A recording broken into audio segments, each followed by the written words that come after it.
My name is Alwyn Brown. I am the Chief of Police for the Richmond, California Police Department. Richmond is kind of an industrial town. It's a place where certain neighborhoods, have the intersection of policy, persistent street crime, and gunplay and gunfire. And so when we implemented ShotSpotter, we were looking for some additional help, a tool that would help us, be able to have a greater impact on persistent gun violence, and that was the decision, the thought process, and we've added it to the mix of things that we do to deal with those kinds of really urban street crimes, and it's been a tremendous help for us. The benefits that we derive from ShotSpotter: number one, a tactical advantage and situational awareness when we get a live gunfire incident. So that allows our officers to be thoughtful and be tactical in their response to these incidents.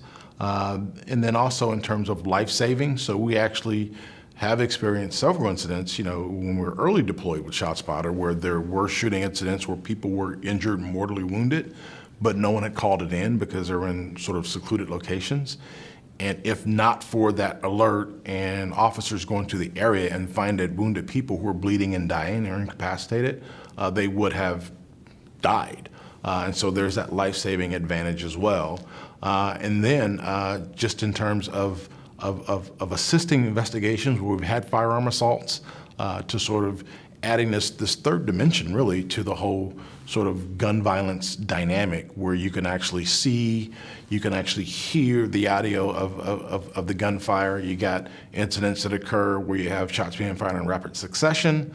I mean, that's great to know that going in, but it's also helpful when you're trying to prove a criminal case in court. I just say that our cops have come to rely on ShotSpotter as just another component to how they do their jobs. I mean, it's necessary. So, there is that occasion where you get a member of the public who calls in gunfire, and the first response of the officer is there a ShotSpotter confirmation, right? I mean, so it's become sort of a validity test as well. For our officers who have to deal with and respond to these things in the field. And so it's kind of necessary equipment, as is, the computer in the car, the police radio, any number of tools that cops use. This is a tool that they've all come to rely on to help them do their jobs better.